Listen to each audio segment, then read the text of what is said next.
Some analysis now with Greg Simons, who's a professor at Uppsala University. He joins us live now from Uppsala in Sweden.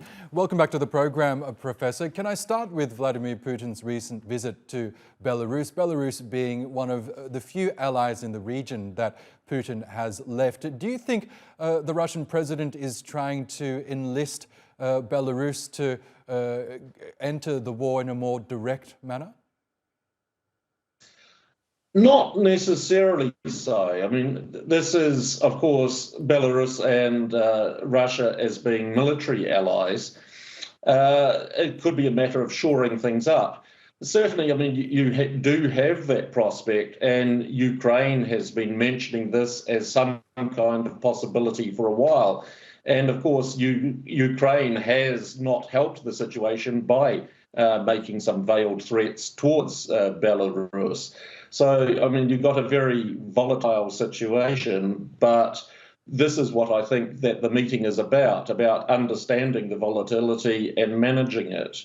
Yes, up until recently, it seemed that the Ukrainians were making great strides in this conflict. It was doing well in terms of its counter-offensive in the south and east of the country. But now, of course, it's having to contend with renewed attacks on the capital, Kiev, plus it's bolstering its defenses along its border with Belarus. How do you think Ukrainian forces are going to fare, especially given the fact that it's winter right now?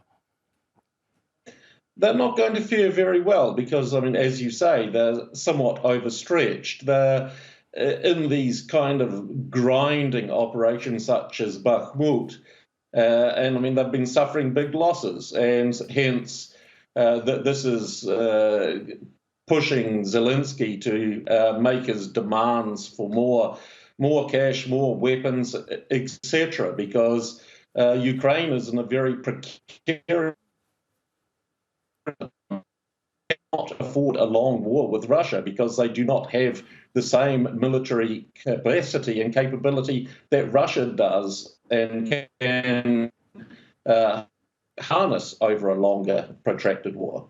Yes, we know, of course, that the West, particularly the United States, is continuing to support Ukraine in terms of military hardware. There's talk of perhaps the advanced US Patriot missile defense system being deployed to Ukraine. Will that go a long way in terms of bolstering Ukraine's defenses?